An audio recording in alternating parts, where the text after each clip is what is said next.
Deebo Samuel has most likely played his last game for San Francisco. Not only has Ian Rapoport reported that San Francisco is exploring trade options, but more recently, Adam Schefter of ESPN recently reported that Deebo Samuel requested a trade during his exit interview. With Samuel saying to Schefter he had a hard conversation with Kyle Shanahan about his future.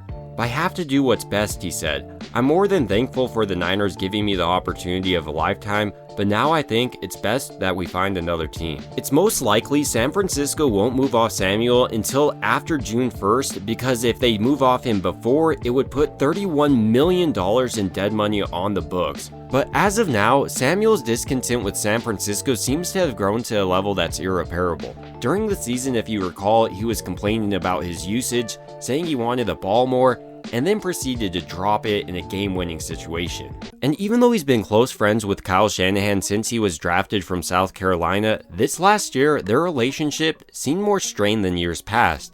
And Kyle Shanahan even spoke about the incident with Deebo Samuel taking to social media, saying he'd rather keep those things in-house. With Samuel saying a potentially new team is what's best for his future, you have to look at what's going on San Francisco's roster. They already drafted his potential replacement in Ricky Pearsall in the first round of last year, have another wide receiver that's up and coming in Jacob Cowing, and broke off Brandon Ayuk last season to make him their true number one wide receiver moving forward. And even with the injury to Brandon Ayuk, Deebo Samuel couldn't cement himself as a true number one wide receiver on this offense, only having 51 receptions, which is his lowest total since 2020. He only had 670 receiving yards, and when called upon to tote the rock, he was pretty ineffective, averaging only 3.2 yards a carry, making his wideback role in San Francisco's offense that's trying to find its footing moving forward pretty expendable. So now with it pretty clear that Deebo Samuel will be getting traded, what teams will be looking to trade for him?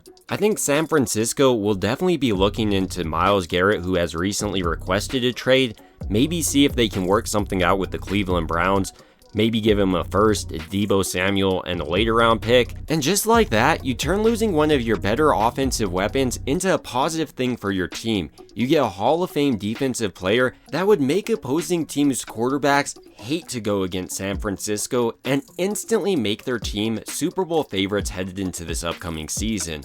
But San Francisco may not be able to trade Deebo Samuel for a guy like Myles Garrett and could be looking to get a swap back for a wide receiver.